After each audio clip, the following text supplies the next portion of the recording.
Kind of have a little brie sandwich going on here. Two pieces of Danny bread. This. Um,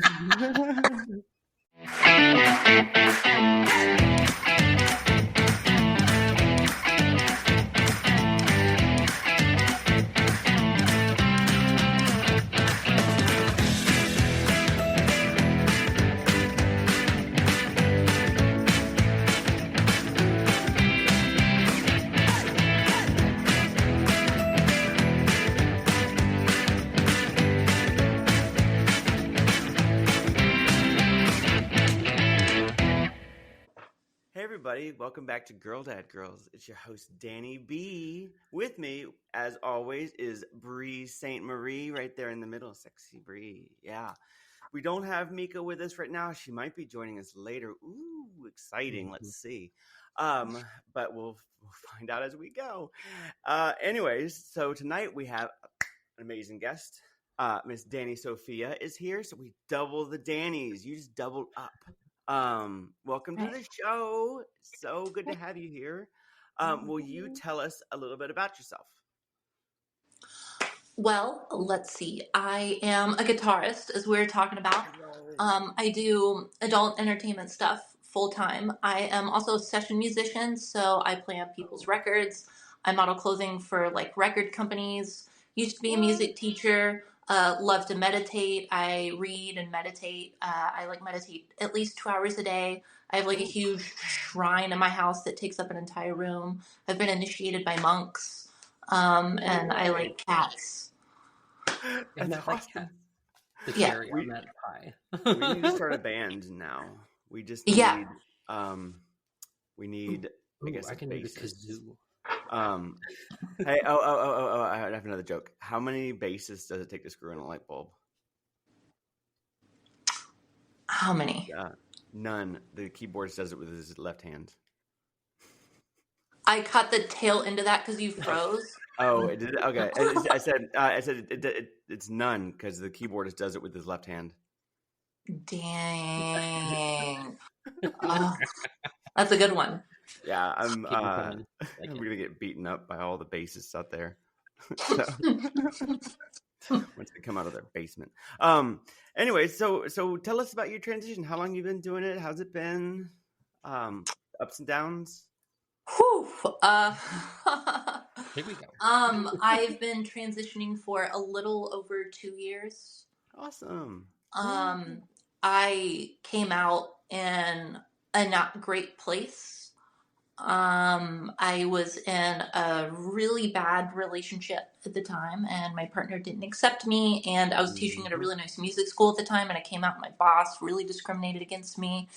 And I was a member of like a very popular private fraternity at the time that I had to, she's laughing, ha ha ha, because she knows, because we talked about it beforehand, that I had to leave. So I lost my whole network, basically, but that led to me becoming a very disciplined and independent person, which I'm very thankful for, because it made me realize that I am just going to have to be really thick-skinned and really sharp and really compassionate, and that if I can maintain those 3 things, that I will undoubtedly succeed. Because a lot of people, they're really thick-skinned and they're really sharp, but they're not nice, you know? Or they're thick-skinned and they're nice, but they're not very sharp, you know? So that's kind of like my triad that I've kept to maintain. I've met some amazing people along the way.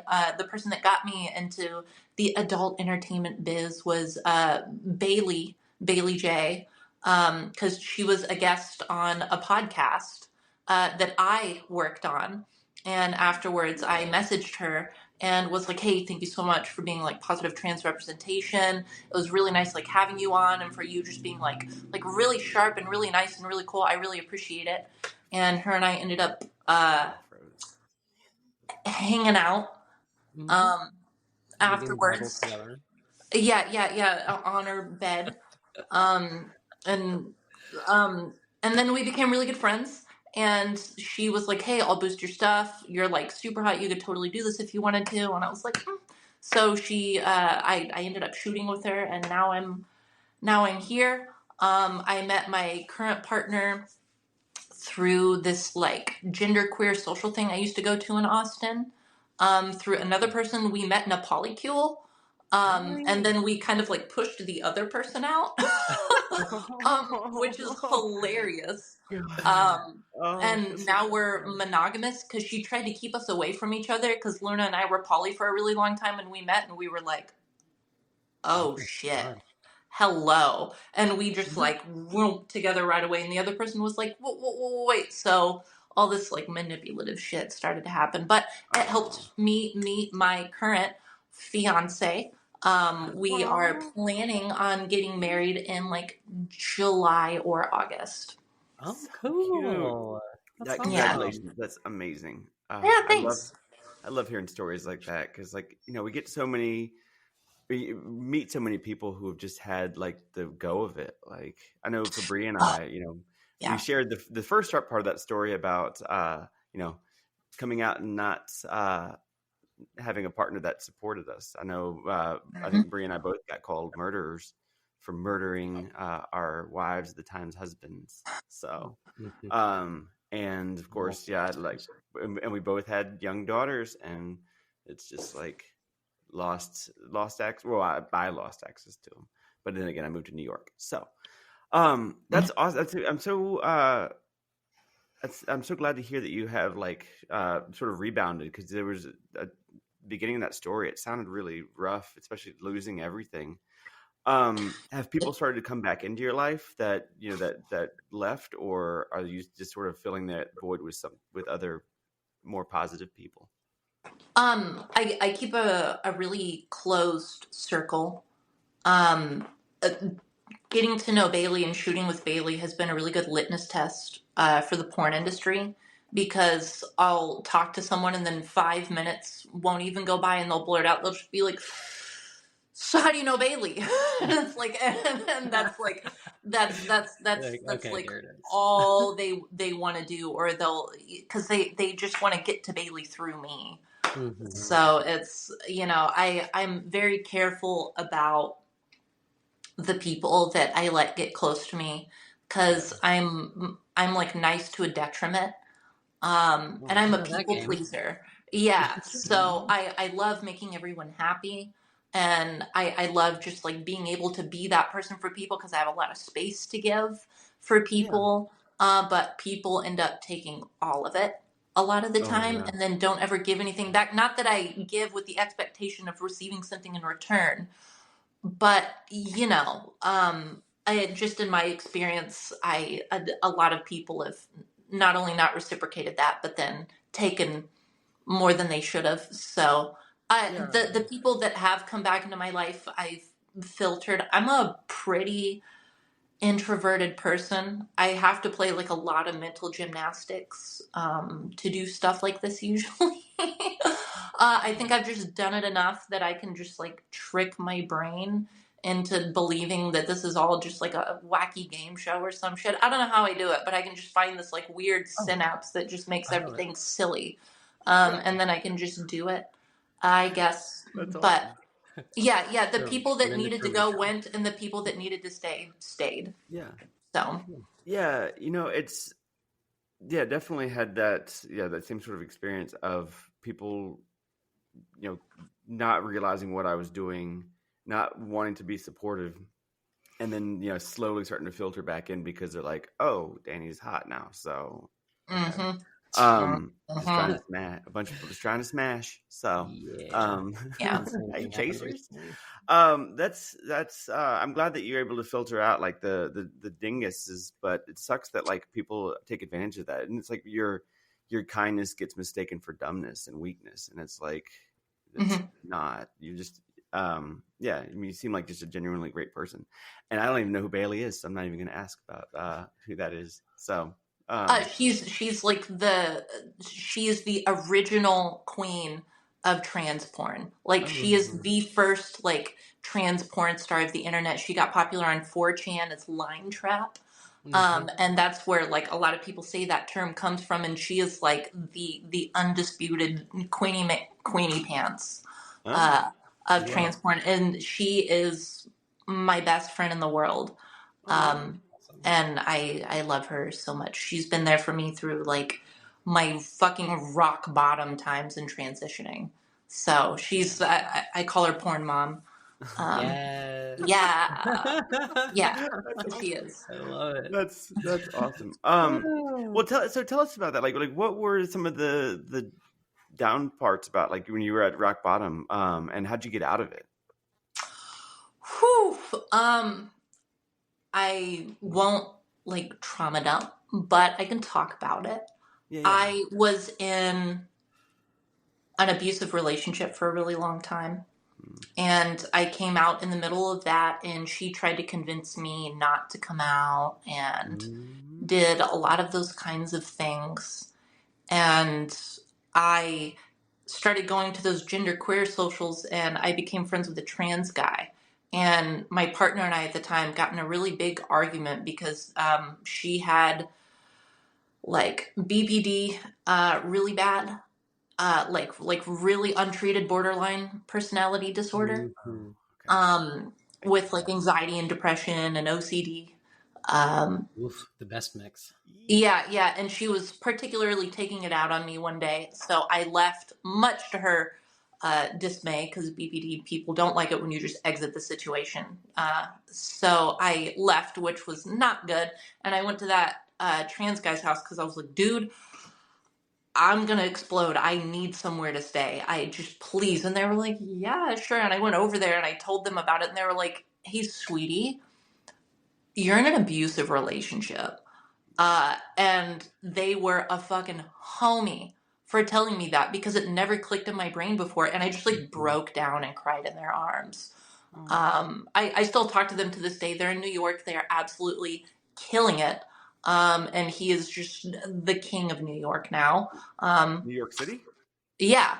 That's where I am. Yeah. But after I realized that, I was working on that podcast that I briefly mentioned earlier for a very, I signed a thingy thing, so I can't say too much, but I quit working on the podcast for redacted amount of reasons later on. But after I finally found the strength to break up with her, I ended up having to like leave working on that podcast, and that was pretty much the rock bottom. And the way that I got out of like being in an abusive relationship, being like sexually assaulted, and like dealing with all that, like as soon as I came out, it happened pretty much, from like a 911 operator. It makes you feel really safe, right?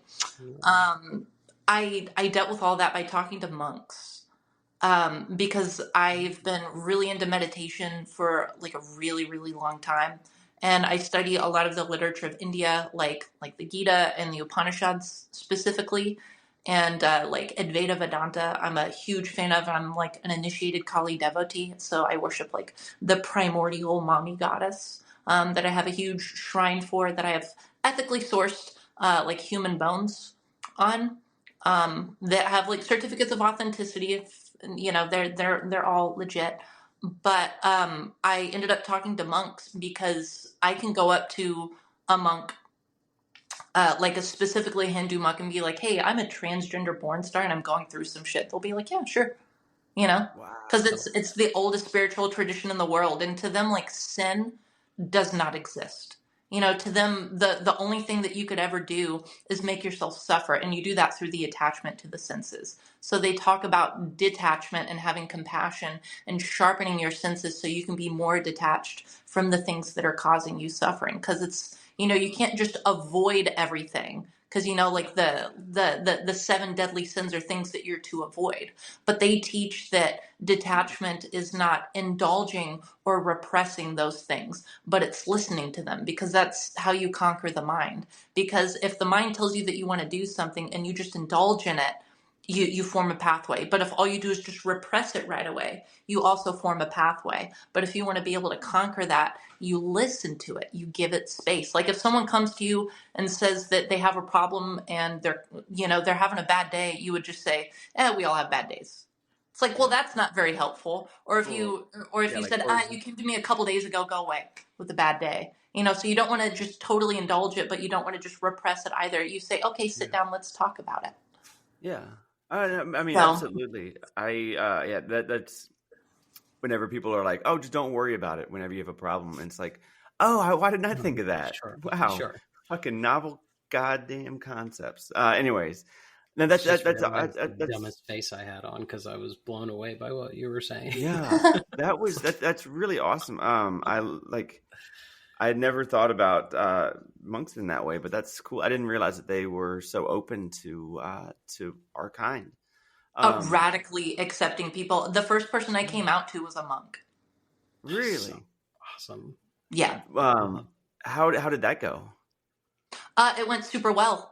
They said congratulations, and they're really happy that I'm living more within my own path. And there's a specific mystic from Bengal that I follow. His name is Ramakrishna, and he uses the G word that we don't like. He uses it very loosely because he speaks in like a Bengali dialect, so it's kind of hard to like translate. But he says that as many minds as there are in the world, there's that many religions. So because there's that many different ways to go about seeking union, there are infinite paths to God. So whenever I told him that I was transitioning, he was like, you are just finding that path that you were already supposed to be on, and you're just now stepping onto it. And he was really nice. And he said, if you ever needed someone to talk to, you can always call me. So I was like, oh, that's so nice. Because I knew he would accept me before anyone else. That's awesome. Where do you find monks? Like, is it like, are they everywhere? Yeah, so the specific you're in New York City, so you're by the capital. I study Vedanta, which is like non-dual yoga. So it's like a non-dual philosophy. That's where Om comes from. A lot of people know it, like they've heard of Om, but they don't know what it means. So there's like the Vedantic Society, and the capital, like the super capital, like capital C, of the Vedanta Society is in New York City. And it was founded by a Swami, or an Indian monk called Swami Vivekananda. So if you look up like the Vedanta Society or Vedanta centers, Vedantic monks are very, very non-dual. They won't tell you to like repress sex. They won't tell you to repress alcohol. They'll just say, if you have an undual attachment to it, and it's taking away from your ability to maintain focus and liberate yourself, then maybe you should learn to control it. But they don't tell you to stop doing anything, because it's the middle path. Because the middle path is the most balanced. Because if you just stop doing everything, that doesn't seem balanced, and that's a very fragile existence. If the only way to find peace is just by being as quiet and repressed as possible, then I want chaos. Yeah. Well, I feel like quitting something cold turkey is the best way to fall right back into it harder. Yeah. Hey, hold up. So, I quit cold turkey. Going on 5 real years. quick. Thank you so much. I wanted to ask something. Where Danny, would one get what? Older Danny? You have to go find these monks. I know. Well, yeah, but honestly, before that, I really want to know where does one source human bones? Like, probably not Amazon, I imagine, right? No. Are you allowed to say? If you message me separately, okay, I can point you in a couple directions. But I have an ethically sourced human skull from the Himalayan mountains on my shrine. Yeah, that was used by the Aghoris. They're if you know who the Aghoris are, they're like covered in human ashes in India. Wow. Yeah, they're crazy. I'm sorry, that's fucking cool. That's pretty gnarly. I love it. Hey, check that out. That's real. Yeah, that was inside somebody's head, or that was a human. That's cool. I was so oblivious to all of that all the yoga and just the spiritualness of that. I honestly had never heard of like the what you said, non-dual. Is that basically non-duality? Like, non-duality, is that basically saying like heaven and hell kind of thing, or what? Like, can you describe what that means a little bit more? Yeah. So duality is the foundation of modern religion. Duality says that there's human and there is God. And through intense and worship and love of this God that created us, we can come to find a sort of union with that. But that the consciousness that created everything and the awareness of that consciousness are two separate things. Non-duality, which is much older than that, like before the last ice age levels of old, like non-duality has probably been in practice for like 40,000 years, says that that awareness that you have, there's something aware of that. And that awareness of awareness is the same in everyone. And that the universe was created because infinity became so detached from itself that because it completely became detached from everything, it is out of, there's a Sanskrit word for it called lila, which means play, that it created the universe out of divine play for itself. You know, like whenever a toddler is putting Legos together, they're not doing it because they're like, I'm going to build a fire station because there's a fire I have to put out and these people are going to fucking die. It's like, no, they're just doing things. You know, or like whenever someone plays music on stage, they're not playing guitar being like, I have to be the best guitarist ever. It's like, no, they're just playing it because they love to. So it was out of complete just detachment and love that the universe created a version of itself that it could view. And we are that. The way that the Egyptians described it is we are all rays of light from the same spiritual sun. Wow. That's awesome. That's awesome. I think I'm... Wow. Am I freezing? Did I freeze? No, you're back. Again? You're back. I'm back. My internet provider here is just awful. But you have to use the one the only one that will work in my apartment. One block that way, or one building that way is a completely different provider. That's good.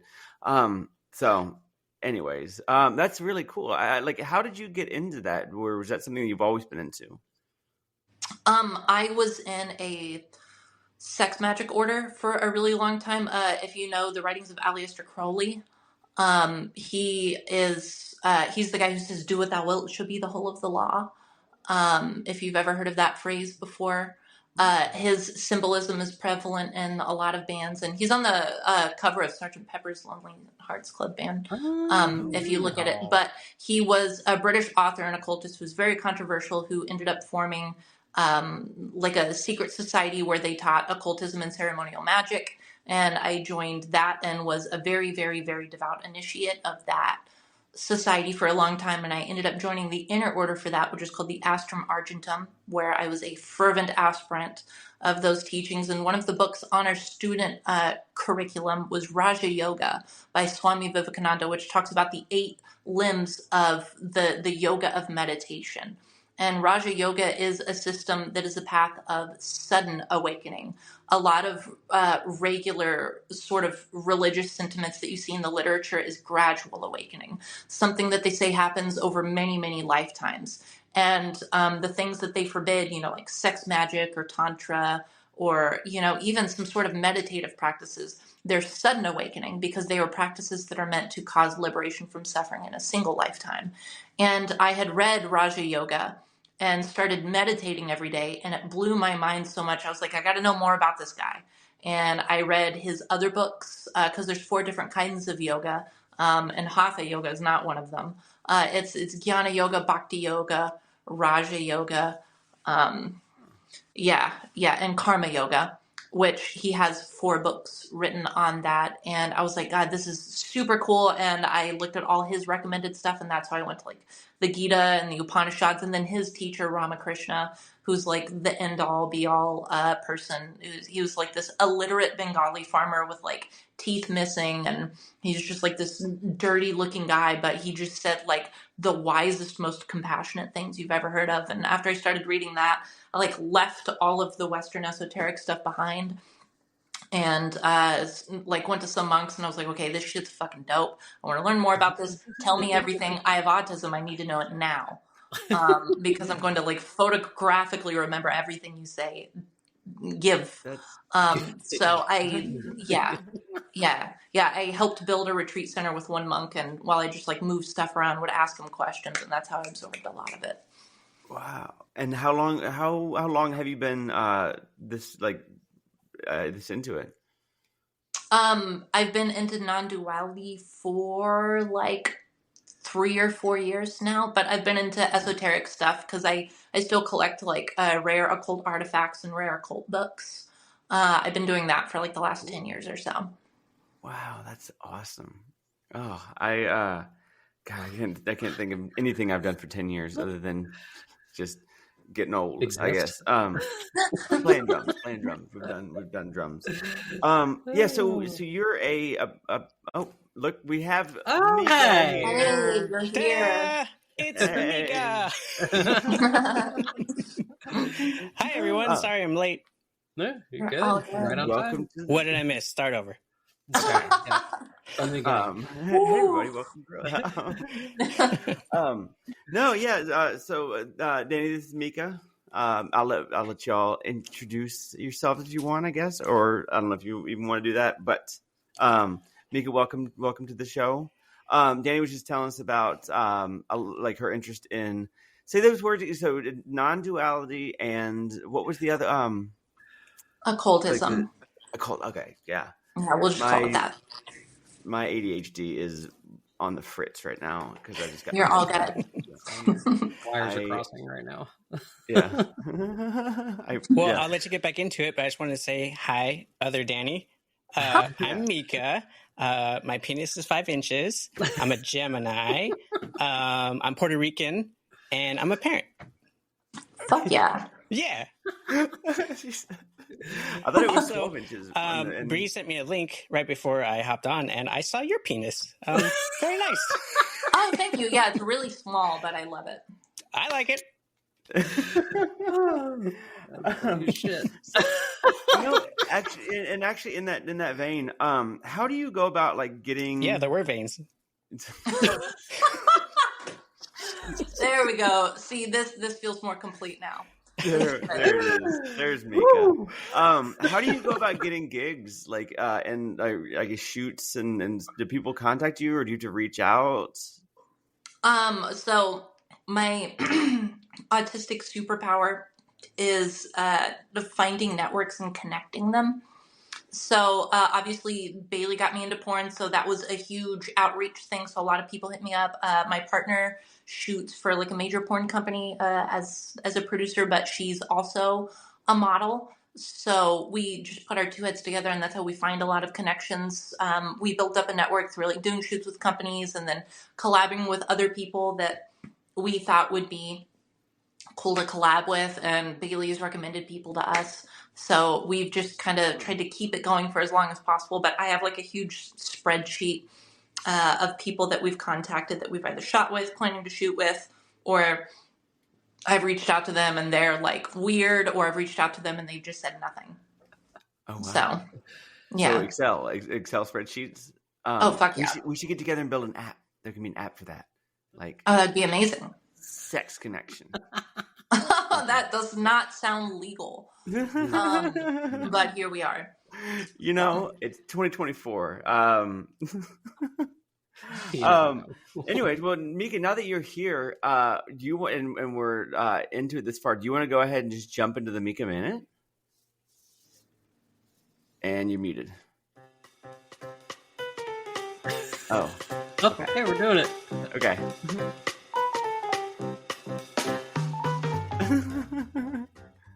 Still muted. You're still muted. Mika, you're muted. Mika, you're muted. You're muted. We can't hear you. Okay, let's try that again. It's time for the Mika Minute. There we go. Sorry, I was drinking soda and I didn't want the on the audio, so how embarrassing. Now I feel dumb. Well, I wasn't prepared, but Danny, I don't know if you listened to the show or not, but the girls let me do something called the Mika Minute, which is when I ask you were telling me that, and I was like, of course I know that. It's wrong, Danny. I'm talking to the other Danny. Yeah. I've been saying older Danny. Oh, okay. Yeah. Yeah. So we interview a lot of trans people, and usually I can't tell if they're trans or not, but I saw your penis, so I'm pretty positive. So... But we always talk about trans topics, and I think it gets a little stale, a little boring. So I like to just ask some random questions just to kind of see who you are as a person, the way you answer. Yeah, cool? sure. I'm down. Okay. I'm just going to think of something off the top of my head. Wait, do you have tattoos? That's not the question. I have one tattoo. Oh. Okay, that doesn't work then. How about, can you describe your best experience on a set of an adult film that had nothing to do with sex? Ooh. Getting to shoot with my best friends and being able to talk about all the little jokes and inside things, and getting to do that up in Seattle was really fun because the pressure's really dropped whenever you know someone and you don't have to like get to know them, but whenever you can just kind of like play around and be like, we all have wieners, ha ha ha, and and it's just like a silly little thing, That's awesome. Okay, next question. How about your favorite video game character and why? My favorite video game character is Judy Alvarez from Cyberpunk because I like women, and she's just really hot because she does like computer hacky stuff, but she also wears overalls, and then her hair color and her tattoos, and you can see where she grows up in the game, and she's like kind of cold at first, and then she warms up. Ow! Nice. So all I need is overalls. Okay. I get them. I can do hacky shit. Okay, and because I'm drawing a blank, I'm going to ask a question that I've actually asked before, okay? If you were to open your own restaurant, what would the restaurant name be called, and what would be your signature dish? Good one. It's such a good question. What would the restaurant name be called, and what would be the signature dish? I would make a restaurant that's only for people who have like autistic meals that they have. So that way, it's just a bunch of like meals that only like autistic girls like to make, like waffles with peanut butter. And I would just call it like ooh woo and just play like really stimmy music on the inside. Oh, that's awesome. Yeah. That's a great answer. Yeah, and it would be really nice colors, and no one would yell. There would be no loud clinking sounds. You could put on like little like headphones if you want everything to be quiet, and you can have like no talk corners and then like talk corners. So that could be cool. That's so cool. That's a good idea. I know like Chuck E. Cheese has like a night for hypersensitivity where like they actually turn down the volume on all the machines and stuff. Super rad. Oh my God. Oh, wow. Yeah, that's so awesome. I didn't know they did that. That's awesome. Good for them. So, okay, well, thank you. That has been the Mika Minute. The Mika Minute. Yay. I'm sorry if I felt rushed. I feel so. I was trying to come home, change, fix my hair super fast, and hop on. So I'm a little rushed right now. Good. But look, I have my boobies are showing. Hey. That's awesome. So Dani, you're so pretty, and I love your voice. You have such a little petite mouse voice. Oh, thanks. Yeah, it's because I'm a super bottom. Oh. That makes your voice high pitched. Yeah. What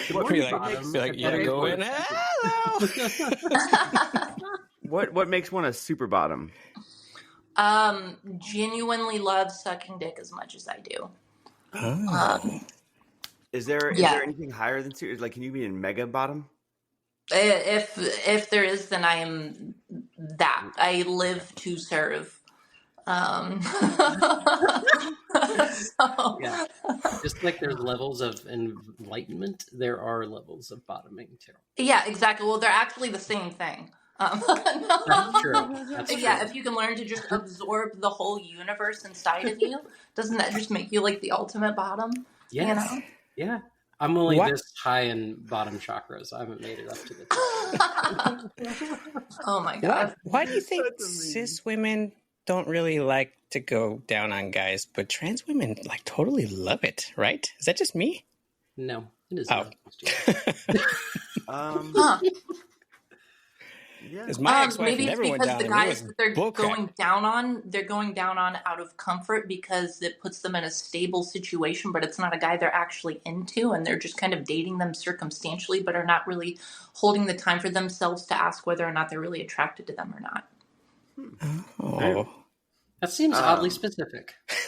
No, I've been friends with many cis girls that have done that, where they're like, yeah, but he's like nice. I'm like, no, he can't just be nice, bitch. Like, he's nice. That's it, baby. How is that going? Like, baby. I mean, it also, I think there's something very, like doing that is very feminine. And I guess maybe that because it gives us more like, it fights off the dysphoria more, I guess more euphoric to basically to think about doing that. And it's like, I think most cis girls are like, I don't feel dysphoric at all. Probably. I think most cis girls feel like girls. Most of the time. Yeah, I don't know. I mean, maybe it's just because it's always been like something that's wanted to do. I don't know. Mm-hmm. What classifies as a bottom? Like if you had your wee wee sucked on, would that make you not a bottom? No, so there's a top and a bottom and a dominant and submissive. So you can be a dominant bottom, which means that like I'll ride you, but like I'm gonna fucking drain you, you know, which is like super cool. But you can be a submissive bottom and be like, ooh, woo, mommy, pound me harder. So or you can be a submissive top and be like I'll fuck you because I want to please you, and then I'll make you cookies afterwards, kind of thing. You know, or you can be a dominant top, which is just like, you know, I can't pretend to be one, but we all know what a dom top is. Yeah, so. like you like take their hands and slam them up against the wall, and like you're not moving anywhere. So what do you classify somebody that says I'm gonna drain you, mommy, so harder? Because that's I'm gonna drain you, mommy, so harder. So like in between. Fuck me, mommy, and I'm gonna drain you. A brat, which is what I am a lot. Because, like, I'm a bottom, but, like, I'm also a fucking brat. Like, I will test you. Today I found out I'm a brat. Yeah, it checks out. Okay. I think, fair enough. I think I'm a dom top. Okay. Maybe. Yeah. I think when lately at least. So. Maybe you can help me come up with the title for me, because I'm more down to please the person I'm with, even if I don't finish. So I could top, I could bottom, I could go down with my face. It's a service top, right? Oh, what? You're a switch, right? Yeah, you can be a service switch. Oh, okay. Yeah. I like it. Can you be I'm service switch.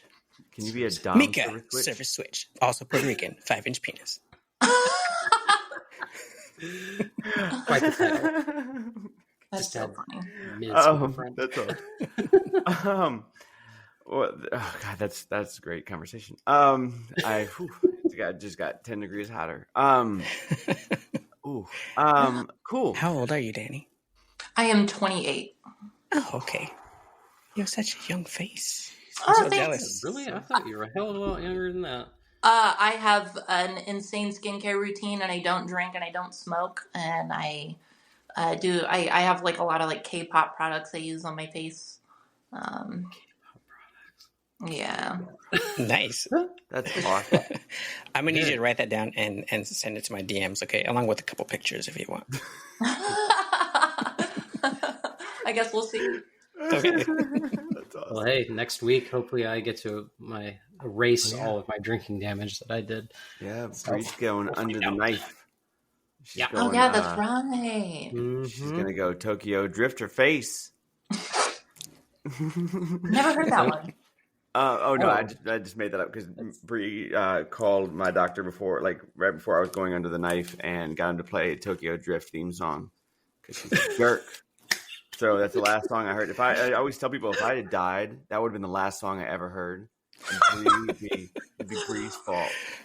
That's so.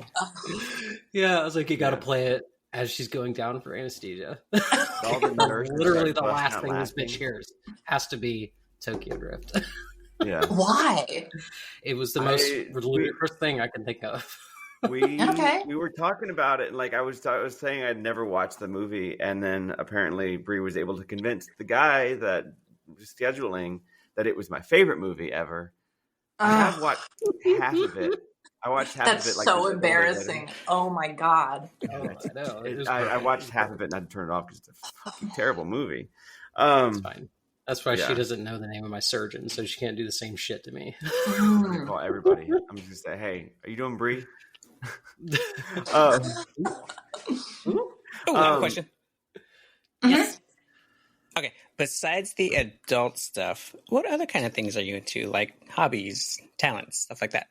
I am also like a jazz guitarist and an R&B guitarist, so I do session work for people. I'm really into meditation. I'm a certified yoga teacher. You meditate? I read like a Ninja Turtle? Yes. I read at least like 3 books a week, so I'm a big reader. Nice. Yeah. What's the latest book you read? The latest book I read, oh God, it's gonna sound so boring. So it was a commentary on a commentary of a book from another book. So there's like the 4 Vedas of It's like bookception. Yeah, there's like the 4 Vedas of like canonical Hinduism, and then there's the Upanishads, which comprise of Vedanta. And there's a really popular commentary on one of the books of Vedanta, which is called an Upanishad. And there's a commentary on that famous commentary that I was reading. Wow. Can you imagine? Nice. The last book I read was Cat in the Hat to my kid like 10 years ago. Oh, yeah. I just did Astrophysics for People in a Hurry. That's cool. Mm-hmm. Yeah, I love Neil deGrasse Tyson. Cool. Well, that's awesome. I guess real quick, so we can put it on the video. How do people find you? How do people get in, like, where do they go to find your Instagram? What's your Twitter? If you want to push those things, how do people find you? Yeah, so you can just go to DaniSophia.com, and that's got all my links if you want to tip me, get customs from me, talk to me on Sex Panther, OnlyFans, ManyVids.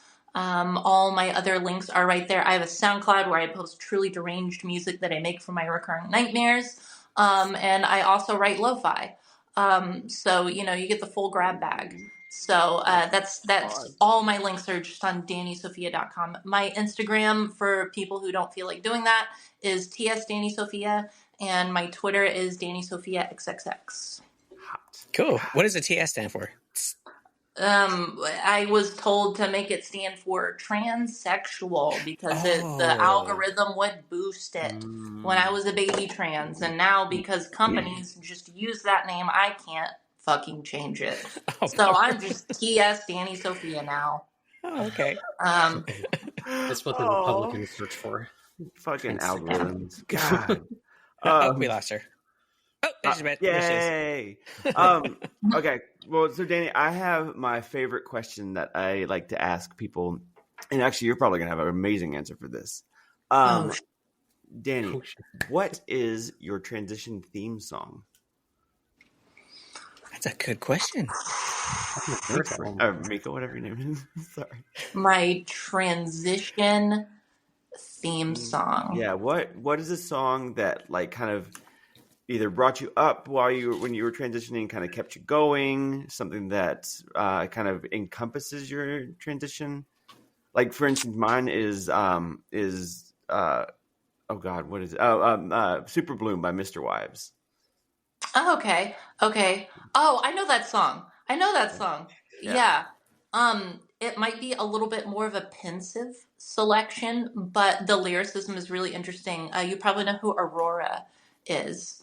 But Aurora has a song called Artemis that I really like, which is it's about the divine goddess that is merging like the feral and the intellectual parts of her femininity to realize that it too is divine, and it's a path of like realizing your own divinity in the forest of your own emotions.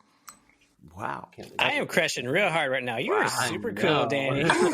Yeah. Likewise. Dani, have you ever had a foursome? Yes, and more. Oh, really? That's awesome. Such a confident answer. I love it. Oh, yeah. It's like so cool. Yes, of course. That's awesome. Cool. Well, thank you for indulging my my favorite question. Yeah, of course. I know Bree has her favorite question that she likes to do too. I do, and it's super dumb. But no, it's anyway, great. Now that you have been on this show and we are almost done with this show, who do you want to call out to be on this show? Who do I want to call out to be on this it's show. Like the ALS Ice Bucket Challenge, but you're not dumping anything on your head. You're just making them talk to us for 45 minutes. Yeah. Which is probably worse. Throw them under the bus, so to say. My partner, Luna. Okay. That could be I'm cool. sorry, you said like business partner? Like someone you work with? Like we live together and will get married at some point in the future. So she'd be cool. It's good to be here, everybody. No, come on. Just kidding. Don't worry, our bed's extra big. You'll be fine. Oh, okay. Oh, there we go. Oh my God. I forgot to say this back when we were talking about it, but I think you're the first person to manifest destiny a polycule and, squeeze out the native. Oh, yeah. Oh, gosh, yeah. I can't officially talk about her because she's a really big game developer and will probably sue the shit out of me. But, like, fuck her. So I can't say her name, but, like, oof. Is it Todd Howard? What? I'm kidding. Oh, Breeze sorry. is stirring the pot. She's kicking the bee's nest. Well, that's awesome. Well, cool. Well, Dani, thank you so much for coming on. This has been awesome. It's awesome to hear your story and also just to find out more about you as a person. You're super interesting. I mean, as everyone has said, you are absolutely gorgeous, and I'm just so impressed by everything you do. Checking out your Twitter, I was just like, you know what? Yep, she's awesome.